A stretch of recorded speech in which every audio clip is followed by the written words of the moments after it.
I'd like to start by calling Mr. Amir Khan, film actor producer, on stage, please.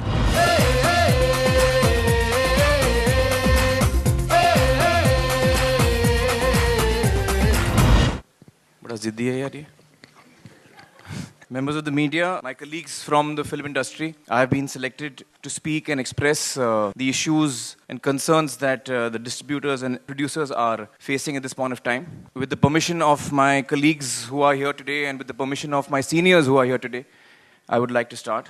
Today is not a happy day for us. I think today is a very sad day. ये बहुत ही दुख का दिन है. हमें अफसोस है कि जो हमारी जिम्मेदारी है एक लोगों को एंटरटेन करते हैं, लोगों का मनोरंजन करते हैं, ये जिम्मेदारी हम हमेशा निभाना चाहेंगे और इसमें कभी पीछे नहीं हटेंगे. लेकिन इस वक्त कुछ ऐसी दुविधा है हमारे सामने, कुछ ऐसे इश्यूज हैं हमारे सामने कि जो नेशनल लेवल के मल्टीप्लेक्स चेन्स हैं उनमें हम हमारी नई फिल्में नहीं लगा पाएंगे. And we are very sorry. We feel के एज एंटरटेनर्स वी फील ये हमारी जिम्मेदारी है कि हम अपने ऑडियंस को समझाएं कि ऐसा क्यों हो रहा है और इसीलिए हम यहाँ आए हैं. सबसे इम्पॉर्टेंट चीज़ हमारे सामने ये है कि हम सब का ये मानना है कि ये एक इंडस्ट्री है और इस एक इंडस्ट्री में हम सब तभी सर्वाइव कर सकते हैं जब हर एक सेक्टर इंडस्ट्री का जो है वो कमाए. हर एक सेक्टर इंडस्ट्री का जब तक हेल्दी नहीं होगा, जब तक कमाएगा नहीं, I don't think the industry can be healthy and happy. And this is the position we are coming from. हम सब का ये मानना है कि जब तक हर sector, that includes exhibition sector, जब तक हर सेक्टर हेल्दी नहीं होगा तब तक हमारी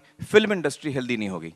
ट्रेडिशनली आज तक हिस्टोरिकली जो होता आ रहा है बिटवीन डिस्ट्रीब्यूटर्स एंड एग्जीबिटर्स वो ये हो रहा है कि जो प्रोड्यूसर्स हैं वो फिल्म बनाते हैं, डिस्ट्रीब्यूटर्स प्रोड्यूसर से फिल्म लेते हैं और वो फिल्म रिलीज करते हैं थिएटरों में. आज तक जितने थिएटर चल रहे थे वो सिंगल स्क्रीन्स थे ट्रेडिशनली. और आज तक जो हमारे सीनियर्स रहे हैं, जो बहुत सारे हमारे आज बीच हैं भी नहीं, राज कपूर जी हैं, चोपड़ा साहब हैं, बहुत सारे नाम हैं, एग्जीबिटर्स हैं, एक से एक बड़े एग्जीबिटर्स हैं, डिस्ट्रीब्यूटर्स हैं, गुलशन राय जी थे. ये सारे लोगों ने एक सिस्टम बनाया था जो फॉलो किया जाता था. और वो सिस्टम क्या था? वो सिस्टम ये था कि जो क्रिएटिव लोग हैं, जो प्रोडक्शन सेक्टर है, वो एक हिस्सा रख के डिस्ट्रीब्यूटर को पास ऑन करता था और डिस्ट्रीब्यूटर और एग्जीबिटर के बीच में ट्रेडिशनली हिस्टोरिकली जो शेयरिंग होता था वो 80-20 होता था. 80% डिस्ट्रीब्यूटर रखता था, 20% एग्जीबिटर. कहीं कहीं कुछ एग्जीबिशन थिएटर्स में 70% डिस्ट्रीब्यूटर रखता था, 30% एग्जीबिटर रखता था. एक आध जगह 35% रखते थे एग्जीबिटर्स और करीबन 65% रखते थे डिस्ट्रीब्यूटर्स और प्रोड्यूसर्स. एम आई राइट? यही था ट्रेडिशनली. इंडस्ट्री जब से कायम हुई है तब से ये तरीका चल रहा है शेयरिंग का.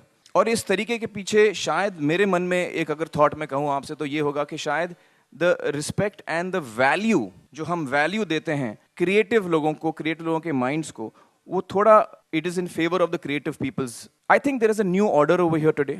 Things are changing.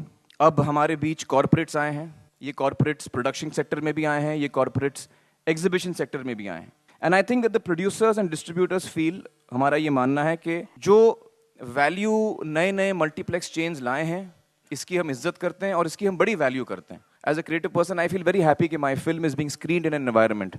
और इस वजह से हमें लगता है कि ये जो ट्रेडिशनल फॉर्मूला था, डिस्ट्रीब्यूटर्स को 80% मिलता था, एग्जीबिटर्स को 20% मिलता था, certainly there is a need to relook at that, and we need to understand and value what the fresh exhibitors are bringing in, जो नए नए मल्टीप्लेक्सेस बना रहे हैं, जो इसमें इन्वेस्टमेंट भी कर रहे हैं. तो लिहाजा we feel that there is a need to change that scenario and certainly share much more with the exhibition sector where you have new multiplexes coming in, where there's a lot of investment. So that change is certainly required. What is that change?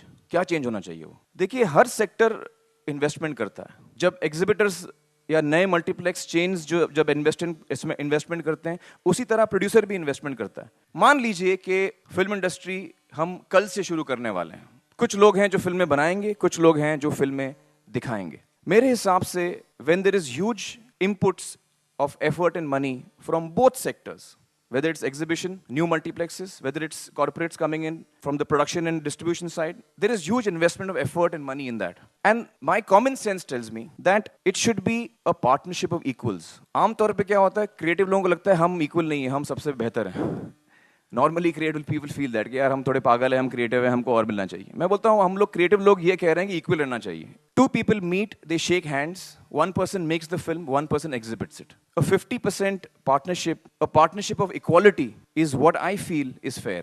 उस 50% में जो multiplex का है, They have to figure out how to do the business and make it affordable for themselves. Similarly, distribution and production sector has to decide कि मेरा जो 50% है उसमें मैं अपने आप को कैसे प्रॉफिटेबल बनाऊं. जाहिर है अगर मैं 500 करोड़ की फिल्म बनाता हूं, 1000 करोड़ की फिल्म बनाता हूं, हो सकता है मेरा अफोर्डेबिलिटी ना हो, लेकिन उसका जिम्मेदार मैं हूं. I can not go to a multiplex chain and say कि यार मैंने जो है 100 करोड़ 200 करोड़ 1000 करोड़ लगा दी अपनी फिल्म में, तो आप मुझे 50-50 ना दें, आप मुझे 80% दें. नहीं, within my 50% I have to decide कि मैं अपना बिजनेस कैसे करूंगा. अगर मेरे बिजनेस में इतनी आमदनी है तो मुझे अपने कॉस्ट उस हिसाब से रखने हैं. कई जगह मैंने सुना है, आजकल आर्टिकल्स भी आ रहे हैं, ये बिजनेस जो है उसमें कई फिल्में नहीं चली हैं, क्वालिटी ऑफ कंटेंट पे ध्यान देना चाहिए. मुझे लगता नहीं कि यहाँ पर हमारी इंडस्ट्री में एक भी प्रोड्यूसर है जो ये सोच के फिल्म बनाता है कि यार इस दफ़ा मैं बुरी फिल्म बनाता हूँ. ऐसा तो कोई प्रोड्यूसर नहीं सोचता. जब मैं छोटा था तो मैं अपने फादर को देखता था फिल्में बनाते थे, अंकल को देखता था फिल्में बनाते थे. फिर मैं जवान हुआ और मैंने अपने फैमिली से कहा कि मैं भी इस लाइन में आऊँगा. तो मेरे पेरेंट्स ने मुझे कहा कि नहीं, आप ये लाइन में नहीं आएंगे. चाचा नासिर साहब, उन्होंने कहा कि नहीं बेटा तुम इस लाइन में मत आओ. तो मैंने पूछा क्यों, क्या बात है इस लाइन में, क्या प्रॉब्लम है. उन्होंने कहा कि यार ये बड़ा डेंजरस इंडस्ट्री है, यहाँ पे कौन सी फिल्म चलती है कौन सी नहीं चलती है उसका कुछ भरोसा नहीं. तो यार हम चाहते हैं कि आप कोई स्टडी बिजनेस में जाएं, डॉक्टर बन जाइए, इंजीनियर बन जाइए, चार्टर्ड अकाउंटेंट बन जाइए, कोई एक स्टडी प्रोफेशनल बिजनेस में आप जाएं. This was the concern of my parents, people who care about me. But I was in love with film making and that's why I came here. I think all of us are people who are like that कि ये business है volatility का. This is a business जहां आपको कोई अंदाजा नहीं होता. आप ज्यादा से ज्यादा मेहनत कर लीजिए, आप कुछ भी कर लीजिए, फ्राइडे को आपको पता लगेगा आपकी फिल्म चली नहीं चली, लोगों को पसंद आई नहीं पसंद आई. अक्सर हमें रिलीज के बाद भी समझ में नहीं आता कि यार मैंने इतनी अच्छी फिल्म बनाई क्यों नहीं चली. राज कपूर जी हमेशा सोचते रहे कि यार मेरा नाम जोकर, मैंने इतनी फिल्म अच्छी बनाई नहीं चली. इसका क्या जवाब है? कोई जवाब नहीं. So I think it is very important for anyone coming into this business to realise that. I think अगर आपको एक स्टडी इनफ्लो चाहिए ऑफ इनकम, फिर ये बिजनेस मेरे हिसाब से आपके लिए सही नहीं है. एक दूसरी चीज मैंने सुनी है कि पाई लार्जर हो गया, कि जो धंधा था एक वक्त पे जो हमारे ग्रॉसेस होते थे वो मान लीजिए 100 रुपये होते थे, आज वो 200 हो गए. गजनी ने बहुत बड़ा बिजनेस किया, सब फिल्में आई हैं, मल्टीप्लेक्सेस आने के बाद जब फिल्में आई हैं वो पाई बड़ा हो गया. हम लोग कुछ दिन पहले बैठे थे और हम लोग कैलकुलेट कर रहे थे कि ये बिजनेस का पाई कैसे बड़ा हुआ है, ये बिजनेस बड़ा हुआ है वाकई या नहीं. और हमको पता चला कि जो ग्रॉस फिगर्स हैं वो वाकई बड़े हुए, जो नेट फिगर्स हैं वो भी बड़े हुए हैं, इंक्रीज हुए हैं. लेकिन जो डिस्ट्रीब्यूटर शेयर है वो वहीं का वहीं रहा है. मल्टीप्लेक्स आने से पहले और मल्टीप्लेक्स आने के बाद डिस्ट्रीब्यूटर शेयर में कोई फर्क नहीं आया. आप फिल्में ले लीजिए, लगान, गदर, दिलवाले दुल्हनिया ले जाएंगे, जितनी बड़ी बड़ी फिल्में आई हैं, बड़ी छोटी मीडियम हिट्स फ्लॉप्स, जो भी फिल्में आप ले लें, मल्टीप्लेक्सेस आने से पहले और मल्टीप्लेक्सेस आने के बाद जो डिस्ट्रीब्यूटर शेयर है उसमें कोई फर्क नहीं आया. तो ये जो बिजनेस इंक्रीज हुआ है ये कहाँ गया है? We need to understand that. Business increase हुआ है but not for the production sector and not for the distribution sector. This is a very important point. कुछ ऐसे प्रैक्टिसेस हैं जो I think are not good. I mean they are bordering on illegal. जहाँ पर INR 1% charge किया जा रहा है हम लोगों से, वहाँ एक्चुअली INR की परसेंटेज कुछ और है.